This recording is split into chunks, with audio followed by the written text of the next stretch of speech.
नमस्कार दोस्तों, स्वागत है आपका द न्यूज लॉन्चर के इस यूट्यूब मंच पर। दोस्तों, प्रधानमंत्री नरेंद्र मोदी ने भारतीय जनता पार्टी शासित राज्यों के मुख्यमंत्रियों और उप मुख्यमंत्रियों की बैठक ली है। कहा गया कि गुड गवर्नेंस के मुद्दे पर बैठक ली गई। अलग अलग राज्यों के सुझाव लिए गए, लेकिन भारतीय जनता पार्टी के मुख्यमंत्रियों और उप मुख्यमंत्रियों के साथ भला ये गुड गवर्नेंस की बैठक थी, ये बात पचती नहीं है। गुड गवर्नेंस किसी पार्टी का एजेंडा नहीं। अगर उस पर बैठक लेनी होती तो गुड गवर्नेंस के कॉन्सेप्ट को लेकर सिर्फ भाजपा के सीएम और डिप्टी सीएम बुलाने की संकीर्ण सोच नहीं रखी जाती, बल्कि उसका दायरा देशव्यापी होता और सभी राज्यों के मुख्यमंत्रियों को बुलाया जाता। खैर, कितना गुड और कितना गवर्नेंस भारतीय जनता पार्टी में है, ये आज देखने को मिल गया। तमाम राज्यों के कई राज्यों में तो भारतीय जनता पार्टी ने एक एक जोड़ा उप मुख्यमंत्री बना रखे हैं। एक मुख्यमंत्री ऊपर से एक जोड़ा उप मुख्यमंत्री, चाहे उत्तर प्रदेश हो, चाहे राजस्थान हो, चाहे मध्य प्रदेश हो, छत्तीसगढ़ हो, बिहार हो, एक एक जोड़ा उप मुख्यमंत्री आपको दिखेंगे। यहाँ तक कि भाजपा जहाँ पार्टनर है महाराष्ट्र में, वहां भी एक डिप्टी सीएम बीजेपी से है, लेकिन एक जोड़ा उप मुख्यमंत्री वहां भी है। तो एक मुख्यमंत्री के साथ एक एक जोड़ा उप मुख्यमंत्रियों को मिलाकर कुल जमा 28 लोग जो अलग अलग राज्यों की राजधानियों से पहुंचे थे, जिसमें 13 मुख्यमंत्री और 15 उप मुख्यमंत्री थे, उन सब ने अपनी अपनी तरफ से सुझाव दिए। लेकिन इस सुझाव के बीच भारतीय जनता पार्टी की दरार सबको दिखने लगी। बीजेपी के अंदर जो चल रहा है वो सबको दिख गया, लेकिन सुझाव भी दिए गए।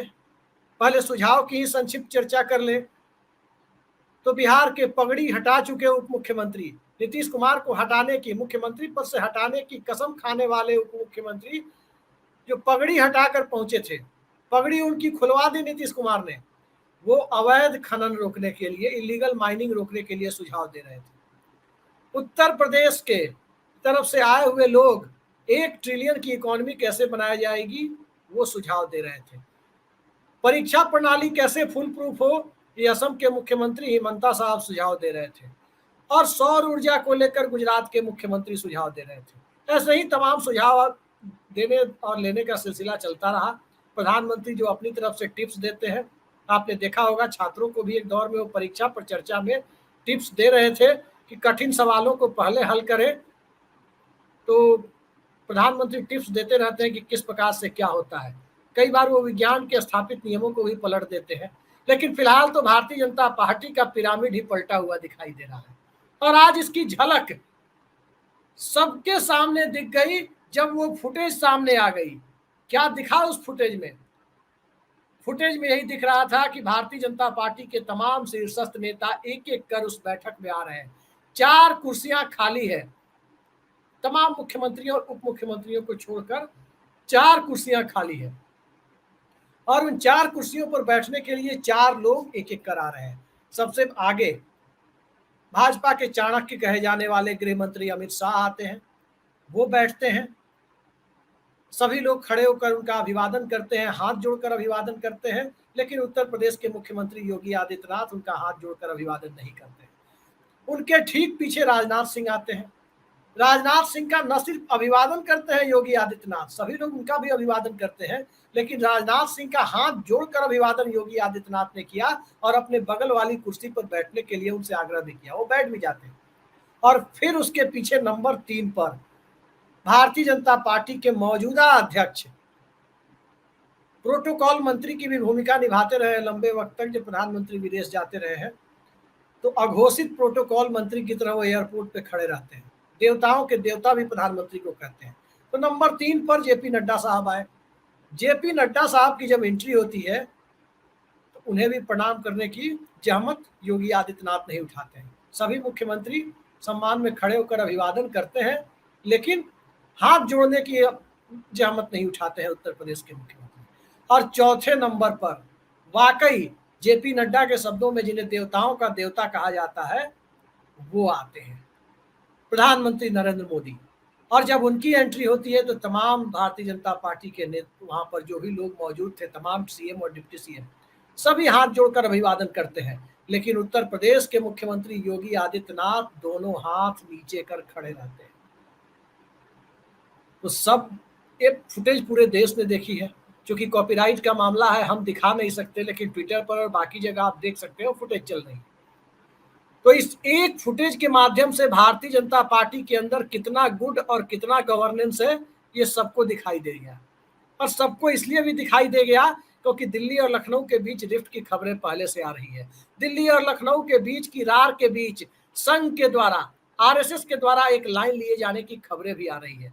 और जब ये सब कुछ हो रहा है तो मोहन भागवत भी चुप नहीं है, वो भी इस पर पैनी नजर बनाए हुए हैं, आसपास से ही पैनी नजर बनाए हुए हैं। क्योंकि संघ सीधा हस्तक्षेप नहीं करता, लेकिन मोहन भागवत कल तक दिल्ली में थे, आज भी संभवतः वो दिल्ली में है या नहीं पक्की जानकारी नहीं है, लेकिन कल तक वो थे। अब सवाल उठता है कि जिस प्रकार की परिस्थितियां भाजपा के अंदर बनी हुई है, मौजूदा नेतृत्व अपनी कार्य प्रणाली से भावी नेतृत्व उभरने नहीं दे रहा। संघ भारतीय जनता पार्टी के अंदर भावी नेतृत्व को लेकर चिंतित है। भारतीय जनता पार्टी के कार्यकर्ताओं में उहापोह की स्थिति है कि मोदी के बाद कौन। और ये उहापोह की स्थिति अटल आडवाणी के दौर में नहीं थी, क्योंकि लोगों को पता था कि अटल आडवाणी, मुरली मनोहर, जसवंत सिंह के बाद भारतीय जनता पार्टी ने एक नई पौध तैयार की थी, जो भारतीय जनता पार्टी की कमान अपने हाथ में ले सकती थी, जिसमें प्रमोद महाजन थे, जिसमें सुषमा स्वराज थी, जिसमें राजनाथ सिंह, अरुण जेटली, अनंत कुमार थे, तो नरेंद्र मोदी और शिवराज सिंह चौहान जैसे लोग भी थे। तो भाजपा नेतृत्व के सामने ये चिंता नहीं थी कि अगली जमात में कौन नेतृत्व करेगा, और न ही किसी का पर कतरने की कोशिश अटल आडवाणी के दौर में इनमें से किसी का पर कतरने की कोई कोशिशें भी नहीं हुई। अगली जमात तैयार हुई और अगली जमात ने पार्टी की कमान भी संभाली। नरेंद्र मोदी प्रधानमंत्री बने, प्रमोद महाजन दिवंगत हो चुके थे, लेकिन बाकी सभी लोग उस सरकार का अहम हिस्सा बने। लेकिन सवाल जब उठ खड़ा हुआ कि नरेंद्र मोदी के दौर में अगले दौर की लीडरशिप की ग्रूमिंग कैसे हो, तो उस ग्रूमिंग के दौर में कई नाम सामने आए। सबसे पहले नरेंद्र मोदी के दिल्ली पहुंचने के ठीक पहले संजय जोशी को किनारे लगा दिया गया। संजय जोशी को जब किनारे लगाया गया, संजय जोशी की उम्र कितनी है, 60-62 साल, यानी नरेंद्र मोदी से 13-14 साल उम्र में वो छोटे हैं। अब सवाल उठता है कि संजय जोशी को किनारे लगाने के बाद बचे कौन कौन। फिर जो नई पौध सामने दिखने लगी, उसमें देवेंद्र फडणवीस का नाम आया। उनका ऑलरेडी डिमोशन हो चुका, वो सीएम की जगह डिप्टी सीएम हो चुके। इसके आगे बढ़कर यदि देखने की कोशिश करें तो अब कौन बचा, उत्तर प्रदेश के मुख्यमंत्री योगी आदित्यनाथ। उत्तर प्रदेश के मुख्यमंत्री योगी आदित्यनाथ लोकसभा चुनाव के बाद से नहीं बल्कि पहले से उनको लेकर कयासबाजियों का दौर चल रहा है कि भाजपा आला कमान की तहत के मौजूदा नेतृत्व और बीजेपी का जो आला कमान है, उस स्टाइल ऑफ फंक्शनिंग में रमने के लिए साष्टांग दंडवत होकर तेरे नाम से शुरू तेरे नाम पे खत्म वाली कार्य संस्कृति से जुड़ने के लिए वो तैयार नहीं है। वो भारत के संवैधानिक व्यवस्था के तहत सेंटर और स्टेट के बीच, केंद्र और राज्य के बीच जो शक्तियों का बंटवारा है, जो ताकतें राज्य को दी गई है, उन ताकतों का इस्तेमाल करते हुए संवैधानिक रूप से उसका सदुपयोग या दुरुपयोग जो भी हो, दुरुपयोग की बात हम नहीं कर सकते, सदुपयोग की बात ही हम कहेंगे, क्योंकि भाजपा के लोग भी कहते हैं सदुपयोग, तो चलिए हम भी मान ही लेते हैं। प्रधानमंत्री भी कहते हैं योगी है उपयोगी। तो उस संवैधानिक दायरे का भरपूर इस्तेमाल करते हुए अपने तरफ से शासन चलाते हैं। वो उस तरह से शासन नहीं चलाते जैसे मध्य प्रदेश, राजस्थान में भारतीय जनता पार्टी के या गुजरात में भाजपा के मुख्यमंत्री शासन चलाते हैं। तो योगी आदित्यनाथ की इसी स्टाइल से पहले से ही दिक्कतें थी।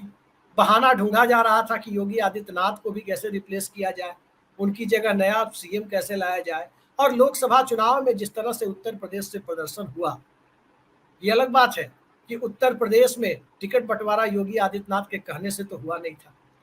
टिकट किसको दिया जाए, किसका परफॉर्मेंस खराब है, किसको जनता रिजेक्ट कर सकती है, ये सब कुछ दिल्ली ने अपनी मनमर्जी से किया। लेकिन जिम्मेदारी थोपने के लिए योगी आदित्यनाथ का कंधा ढूंढे जाने की कवायद शुरू हो गई। डिप्टी सीएम जो यूपी में एक जोड़ा डिप्टी सीएम है, वो दोनों लग गए। कहीं ना कहीं अपनी तरफ से इसे हवा देने में कुछ और लोग लग गए।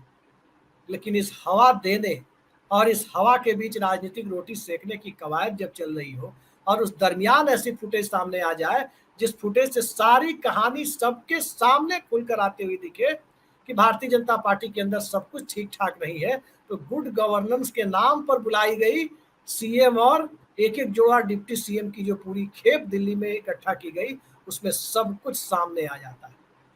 सामने इसलिए भी आ जाता है क्योंकि भारतीय जनता पार्टी अब अपने बूते सरकार में नहीं है, वो नानी फैक्टर के दम पर उस बैसाखी पर टिकी हुई है। नानी फैक्टर मतलब नायडू और नीतीश फैक्टर, इन्हीं दोनों के बूते ये सरकार किसी तरह से घिसट रही है। कब तक घिसेगी, कब तक चलेगी, ये यही दोनों जानते हैं, तीसरे को नहीं पता है इस देश में। तो उस परिस्थिति में क्या, एक तरफ जब नरेंद्र मोदी की सत्ता डमाडोल है, तो क्या इस परिस्थिति में सत्ता के सामने जो संभावित चुनौती पार्टी के भीतर से आ सकती है, मौका रहते उसे किनारे लगाने की कवायद में बीजेपी लगी हुई है।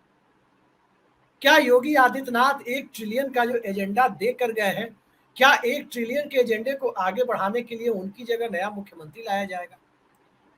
अभी तो आज मध्य रात्रि से उत्तर प्रदेश के राज्यपाल आनंदीबेन पटेल का कार्यकाल समाप्त हो रहा है।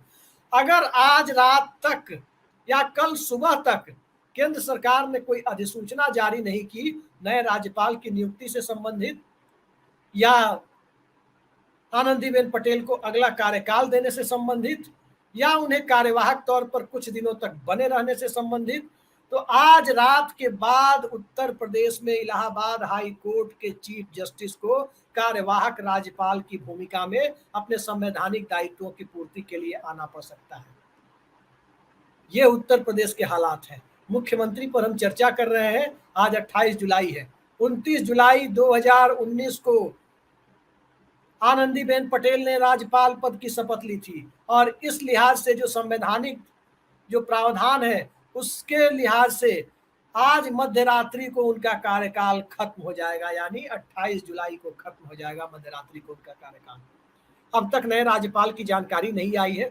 हो सकता है जिस वक्त ये कार्यक्रम हम रिकॉर्ड कर रहे हो कोई जानकारी इस संबंध में आ गई हो, लेकिन एक तरफ राज्यपाल के पद को लेकर अनिश्चितता, दूसरी तरफ उत्तर प्रदेश में मुख्यमंत्री के पद को लेकर और पूरी कैबिनेट को लेकर ही अब अनिश्चितता व्यक्त की जा रही है, और तीसरी तरफ भारतीय जनता पार्टी में सब कुछ ठीक नहीं है। ये मैसेज जो पहले अंदर खाने चल रहा था, अब जो फुटेज आ रही है उस फुटेज के माध्यम से भी काफी चीजें क्लियर होती हुई दिख रही है कि आखिर रिफ्ट की जड़ कहाँ है। जिस कथित गुजरात लॉबी की बात होती है, उस गुजरात लॉबी के आगे रिफ्ट की कोई जगह है या कुछ और जगह बनती हुई दिख रही है। कई सारे सवाल हैं जो अब तक अनुत्तरित हैं, लेकिन एक सवाल अनुत्तरित नहीं है, और वो सवाल जिसका उत्तर करीब करीब लोगों को मिल चुका है वो यही है कि दिल्ली और लखनऊ के बीच उस तरह से सब कुछ सामान्य नहीं है जैसे दिल्ली और भोपाल के बीच सामान्य है, जैसे दिल्ली और गांधीनगर के बीच सामान्य है, जैसे दिल्ली और रायपुर के बीच सामान्य है, जैसे दिल्ली और हरियाणा के बीच सब कुछ सामान्य है, या दिल्ली और गुवाहाटी के बीच सब कुछ सामान्य है। बीजेपी के अंदर दिल्ली और लखनऊ के बीच सब कुछ सामान्य नहीं है। कुछ तो है जिस पर कुछ पर्देदारी की जा रही है, और दूसरी तरफ से उस पर्देदारी को कैसे सबके सामने उजागर कर दिया जाए उसका संकेत देने के पुख्ता इंतजाम भी लोगों के सामने और मीडिया के सामने किसी न किसी बहाने कर ही दिया जा रहा है। आगे आगे देखिए होता है क्या। उत्तर प्रदेश में सरकार बदलेगी, उत्तर प्रदेश में रवायत बदलेगी, या उत्तर प्रदेश में भारतीय जनता पार्टी का शीर्ष नेतृत्व अपना मिजाज बदलेगा और मौजूदा सरकार को ही काम करने देगा। अगले कुछ दिनों में इसका पटाक्षेप हो जाएगा। फिलहाल के लिए इतना ही। नमस्कार।